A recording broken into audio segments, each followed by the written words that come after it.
Hey y'all, it's your girl LaCrystal, and I'm back with another video.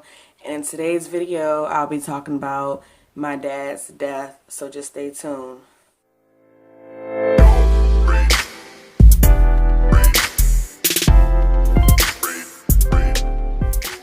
Okay, so at first I didn't even want to do this video because I felt like, I don't want to say uncomfortable, but I guess weird. I don't know. I ain't really want to talk about it, but somebody told me to go ahead and make this video, and I'm gonna make it. So today is February 21st. It's the anniversary of my dad's death. He's been dead for 5 years today. His birthday was on the 17th of February.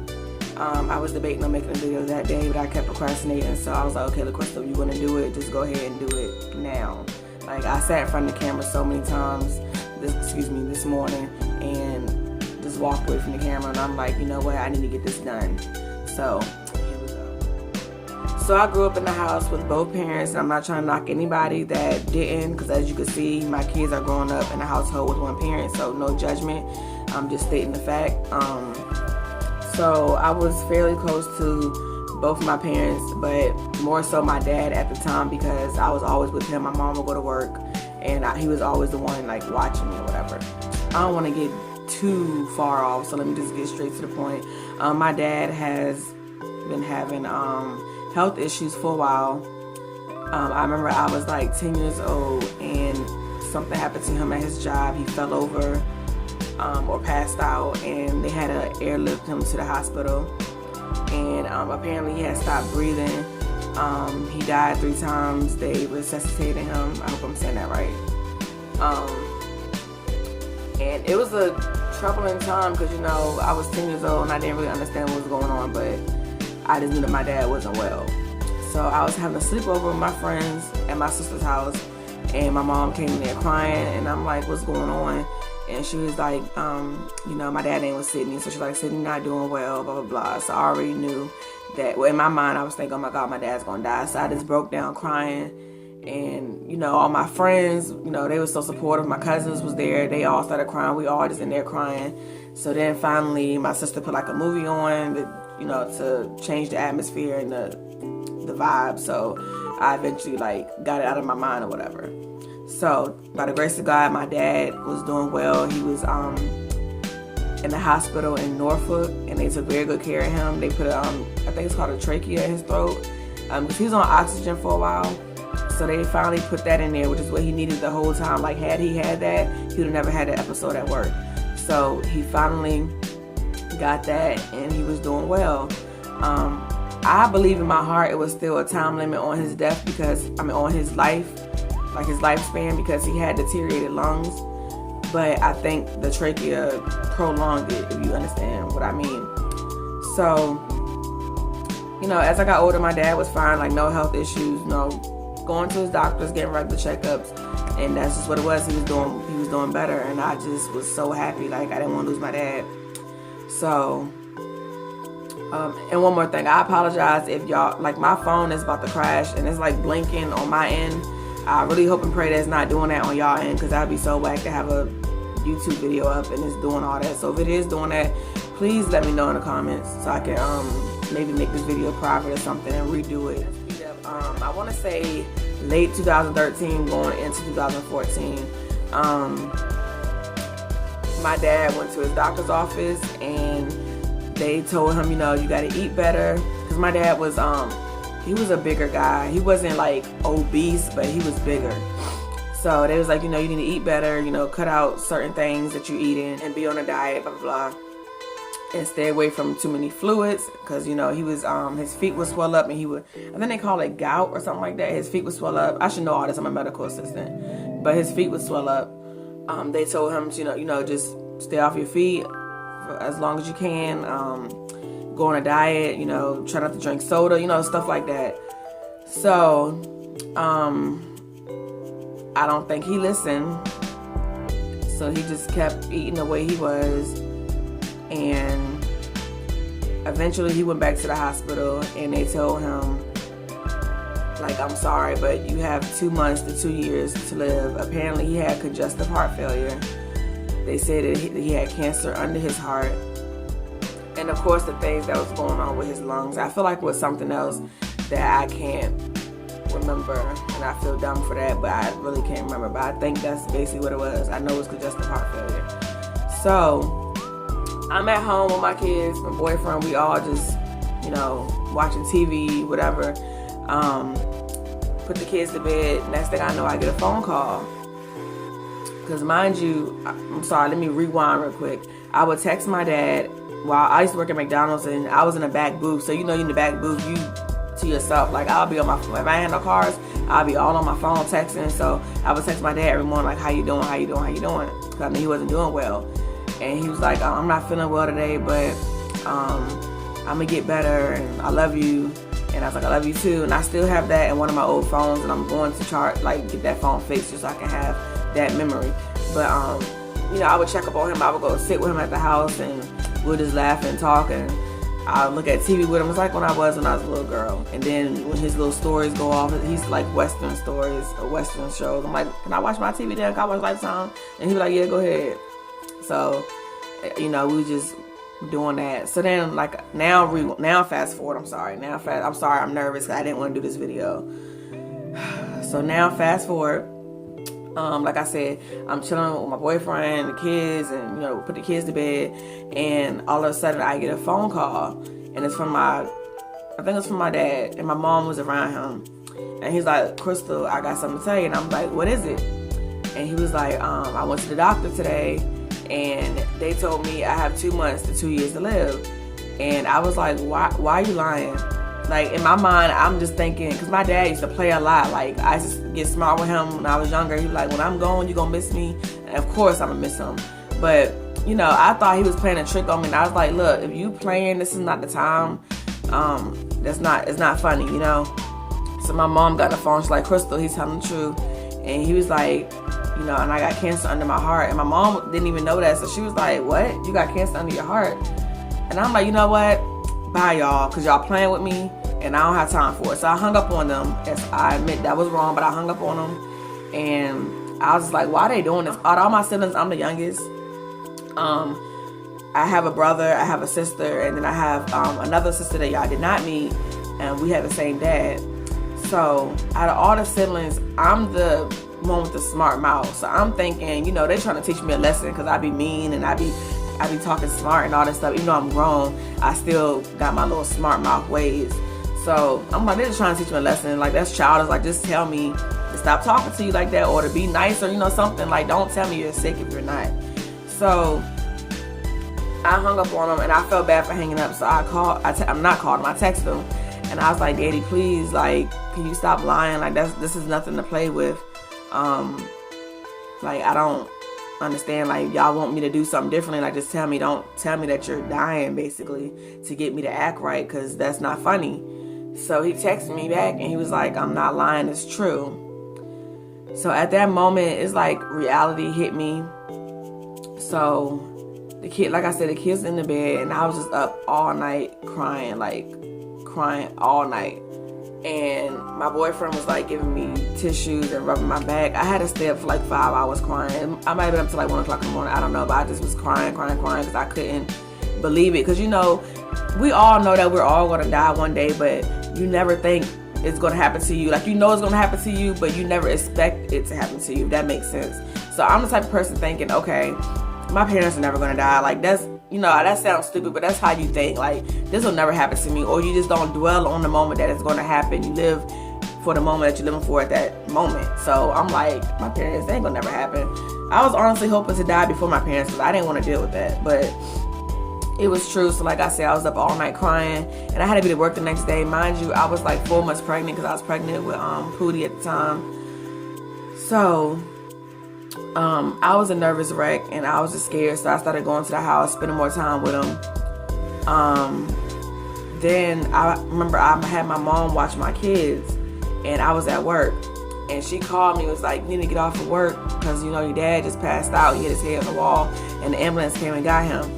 And I was, and as a matter of fact, I don't know why I said I was at work. I was actually getting off of work. I was on my way to her house to get my kids, and I was like, well, I'm on my way there now. And I did see an ambulance go past me, and the little thought came to my head, like, I hope that's not my dad. And, you know, for some reason, I was like, I hope that's not my dad. I hope they didn't come from my parents' house. But they did. You know, I was trying to hurry get my kids. I know my mom wanted to go to the hospital. And I didn't want to take the kids to the hospital and be around all that. So I just came home and I told her to call me and let me know what's going on. So I'm not sure if it was that time because he had drove in the ambulance more than once. I don't know if it was that time or another time, but they definitely kept him in the hospital and he was in ICU. And we was going to visit him or whatever. And I remember a doctor came and spoke. She was like, my dad said, yeah, go ahead and tell him. So I'm like, what is he talking about? So she pulled me and my sister, the one that y'all didn't meet, she pulled me and my sister into a room, like a conference room. So I knew it was bad. Like, she's pulling us in private. Like, I knew something was bad. So she was like, I'm sorry, give me 1 second. Okay, I'm back. I felt like my eyes tearing up and I don't want to cry in this video. So she was like, I just want you all to know that your dad, of course, you know your dad's not doing well. And we gave him 2 months to 2 years to live. And they said, imagine your heart is supposed to beat like this. And the doctor said his heart is actually going like this. And it's getting weaker and weaker every day. So when she said that, I just went like this and I started crying. I was like, what in the world? Like, why me? And of course, we all asked, like, why me? Like, why? My dad was a good man. Like, why me? So my sister was crying too. And I was like, I'm going to tell my son this because Darius is old enough to understand that he was crazy about my dad. I think Rakiyah was like 2 at the time, or 3.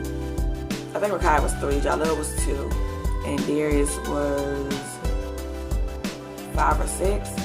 So Darius definitely understood what was going on. And so I was like, how am I going to tell my son, you know? So I went back in the room with my dad and I was just talking to him. And I was like, this is the most comfort that I had since me finding out that he was sick, me finding out that anything was going on. I was like, Daddy, you know, I said, are you scared? And he shook his head no. And I said, why not? And he went like that. So I know by him saying that he meant God. So he knew that he was going to heaven because my dad was a deacon in the church. My dad lived a good life. My mom was a minister in the church, in case you all didn't know. So he had that faith that he was going to heaven, and that made me feel better because he wasn't scared. At the same time, I was sad, but it made me feel better that he was, you know, comfortable with what was going on because he was what I was worried about. Of course, he was put on hospice. I had to call my sister. Well, my mom had to call my sister because she was working overseas at the time.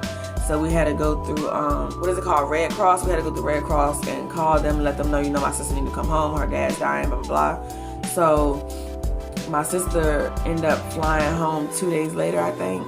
And me and my brother and one of my friends went to go get her from the airport. It was harder on my sister than anybody else because her and my dad was closer. I'm closer to my mom. Like, even though I said I was close to my dad growing up as a little girl, I was always with him. As I grew older, I was closer to my mom, and my sister was closer to my dad. But of course, I love both my parents the same. So it was harder on my sister than it was on me. So we went and got her from the airport, and you know, she came in the room, and her and my dad was talking, and she played, you know, Christian music for him, and she started crying, and I just didn't want to look because I didn't want to keep crying like I'm pregnant, and of course, every feeling I feel, my baby's gonna feel, so I didn't even want to cry or nothing. So, I wasn't familiar with hospice at that time. I didn't know how they worked. I wasn't in college at that time. I didn't know anything about hospice. They had to even explain to me. I'm like, what's hospice? And they explained to me, it's basically when you know, somebody's about to die and they make you comfortable until you pass away. And, you know, they'll take you to your house and you'll have nurses and, you know, stuff like that. So, and medicine to make you feel comfortable. So, I was like, okay, got that out the way. Like, now I know what that is. So, the day my dad's about to get discharged, he actually wanted to stay in the hospital and pass away there. I don't know why, but if it was me, I would want to pass away in the comfort of my home and my family. So I guess he thought about that later, so he told him, yeah, I want to go home. I don't think that's going to keep him anyway, but, you know. So he told him, yeah, I want to go home. So my dad came home, I want to say between like the first week of February and the second week of February, because he was here for his birthday. He didn't, like I said, he didn't die until February 21st, which is 5 years ago today. He was at home, he was doing well, he was eating, he was talking. Of course he was tired, because you know, you were getting ready to go. Of course he was tired, but he was still talking, laughing, and he'll have his tired moments.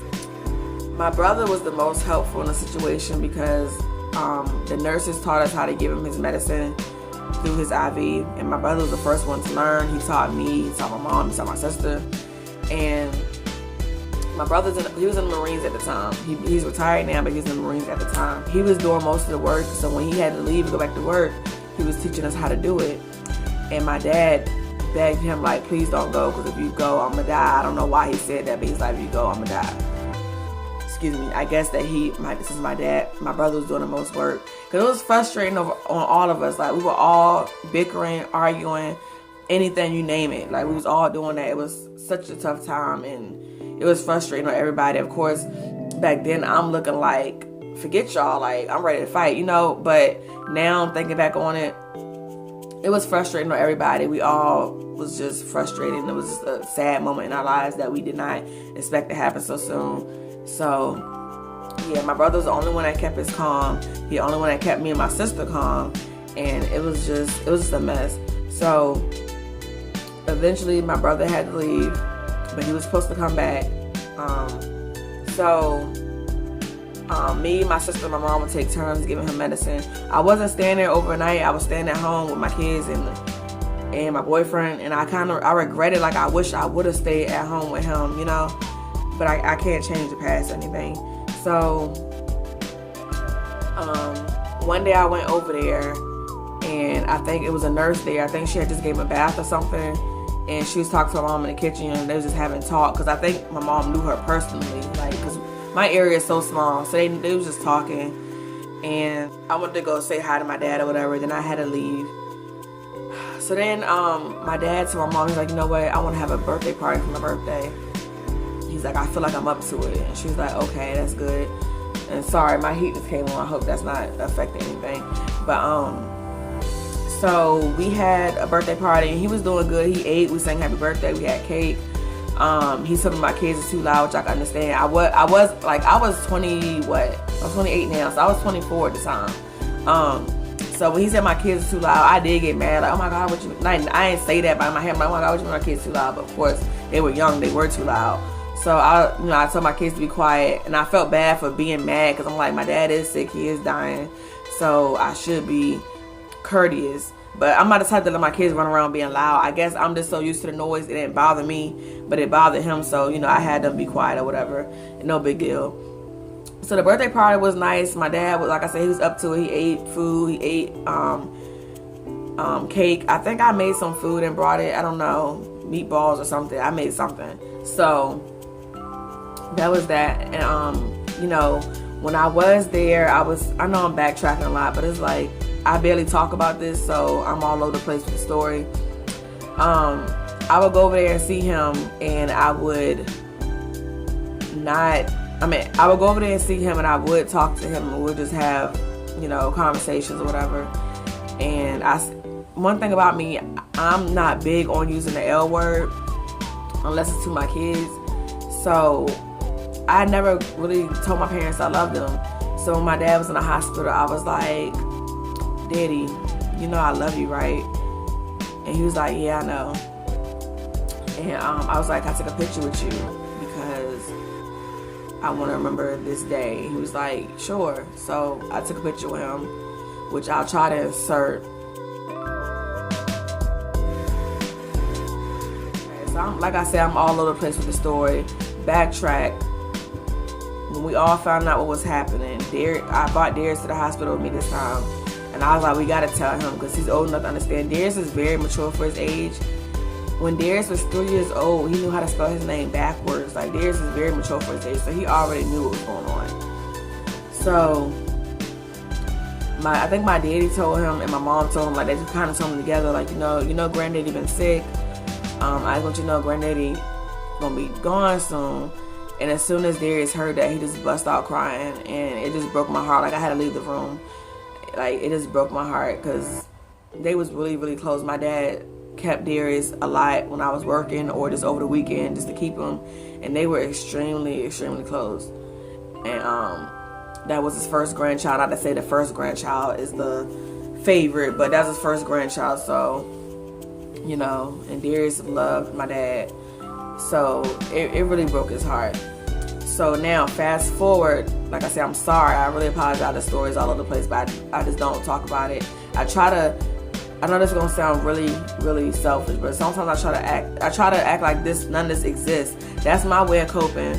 Because if I dwell on stuff like this, like I'm a Cancer and I have anxiety. If I dwell on stuff to make me upset or sad, it's gonna be there. That hurt or that anger is gonna be there for a long time. So I try not to think about this because I don't want to be sad. Like, I did wake up this morning feeling some type of way.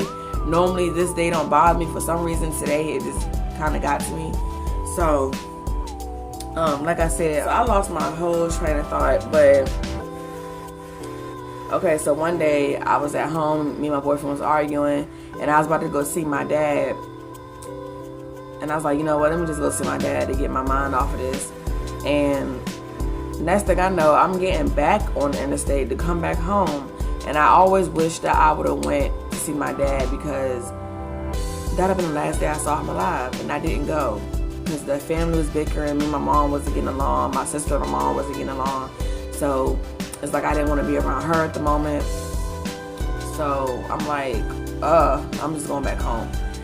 And I regret that to this day. Like, I should have went to go see my dad, because that would have been the last day that I saw him alive. I did call him though. I did call him. A couple days later, I was at home. Cause around this time I had left McDonald's and went to Farm Fresh and started working there. So I was about to go get my check, and I was pregnant, so I had to use the bathroom, to be honest with you. I had to use the bathroom. And my sister called me and was like, LaCroix, you need to get ready to come over here and say goodbye. Excuse me. I said, say goodbye? What you mean? She's like, look, just get over here as fast as you can. And I hung up the phone, or either she hung up, I don't remember. I'm panicking. I was about to go get my check, but I was like, forget that check. I can get that check later. So my brother had texted me. He was like, it's okay. Dad's breathing now. They got him stable. He's breathing. And I'm like, okay, whew, I could take my time and use the bathroom and you know, then go see him. So they said, how fast can you get here? I was like, I'll be there soon. I said, use the bathroom. So I used the bathroom. And I told my boyfriend, I was like, all right, I'm about to go. I said, I don't know what's going on. One minute I'm hearing that I need to hurry up and come say goodbye. Then I'm hearing that he's okay. I said, something don't sound right. So I said, I'll be back. So I drove there, and I already drive fast. So I'm driving there as fast as I can. And my sister called me, like, are you on the way? I said, yeah, I'm on the way. I said, what's going on? Like, y'all rushed me, but y'all telling me ain't nothing happening. She's like, look, I'm gonna just be honest. Get here as fast as you can. That's all I'm gonna say, or something like that. She said. I was like, okay, cool. No, as a matter of fact, that didn't happen. That was the first time. I'm sorry. She didn't want me to panic, so that's why my brother told me that he was stable, he was breathing. None of that was true. They just didn't want me to panic because I was driving and I was pregnant. So as soon as I pulled up in my dad's yard, all I saw was police officers. So I drove in the parking lot. Well, not the parking lot. I drove in the driveway. And all I see was police officers outside. So like I said, I got out of the car. Everything seemed like it was slow motion. I got out of the car. And I'm just looking at them like, why are y'all here? Like, I'm just in awe. Like, what's going on? So I slowly walk in the house, and something just didn't feel right. I slowly walk in the house. I see my neighbors in there, my sister, my mom crying. I'm like, what's going on? So I look on the bed that my daddy was laying in, because he, you know, they give him the hospital bed to take home when you in hospice or whatever, or on hospice. So I see him laying in the bed, lifeless. And I already knew that he was gone. I already knew. And I just bust out crying, and I almost fell. My neighbor caught me. And I was like, oh my gosh, like, what am I gonna do? That's my daddy. What I'm gonna do? So when I went to go see my dad, like, up close, like, I didn't know what to do. Like, I had never been in that situation. Of course, that's my first time losing a parent. I didn't know what to do. And I noticed his blanket was like halfway on him. So I'm just trying to cover him up. I don't know, like my mind wasn't working right. Like I'm just trying to cover him up with the blanket. Like I didn't know what to do. I'd never been in that situation, and I just lost it. I was like, this can't be happening. So then my sister's pastor came from her church or whatever to pray over my dad, for his spirit or whatever. And I didn't even want to look. Like I was holding everybody's hand. First I didn't want to pray. My sister, her ex-husband had to come, grab me and say, come on, we're going to pray. And I was like, I don't want to go in there. I don't want to go in there. Like I was about to put up a fight, but I was like, you know what? Whatever. So I went in there and we prayed. I just was holding everybody's hand, looking like this. Like I didn't want to look at his body because I was just hysterical. I was crying. I didn't want to look at it. So then they wanted my son to see him before the people came, the funeral people came and got him. So my son was with his dad at the time, so that they brought him home. Well, they brought him to my parents' house, and my son got to see him or whatever. And I know some of y'all be like, why y'all letting your son see him? He's going to see him regardless at the funeral, so what difference does it make? After my son saw him, that's when the people came and got his body, and I was still like hysterical. So,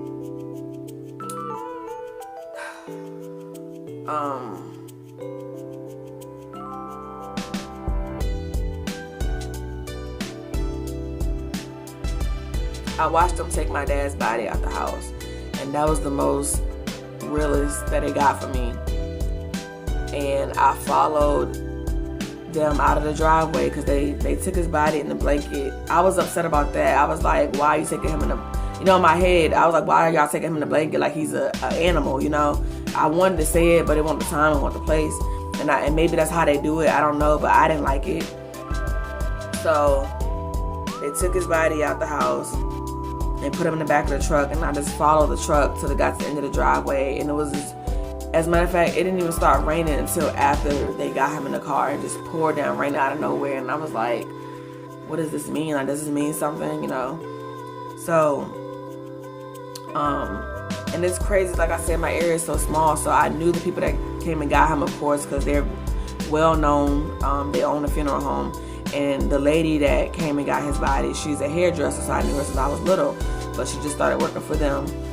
And I don't know, I never forgot that moment. Like, I even saw her at Farm Fresh one day getting chicken, and every time I saw her, all I could think about is her taking my dad's body out the house. And not that saying that was wrong what she did, but it's just that she just brought that memory back because she was the one that took his body out the house, so she just brought that memory back to me.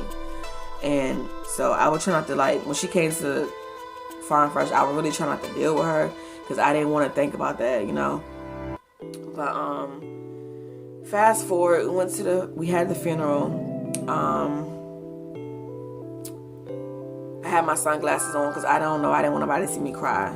So I had sunglasses on. Me and my best friend Patty, the one I call Patty, we sung a song to my dad for my dad at the funeral.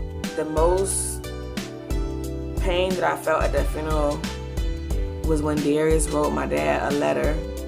And of course Darius was short at the time, so I had to pick him up, and he put the letter in my dad's pocket. My dad had a gray suit on, so he put the letter in my dad's pocket. And that was just so, that hit home for me. Like, my daddy really is gone. That hit home. And I don't know, that was just the worst feeling in my life. My world felt so different. Like, outside looked different. Everything looked different to me since I lost my dad. Like, I just wasn't looking at the world the same anymore.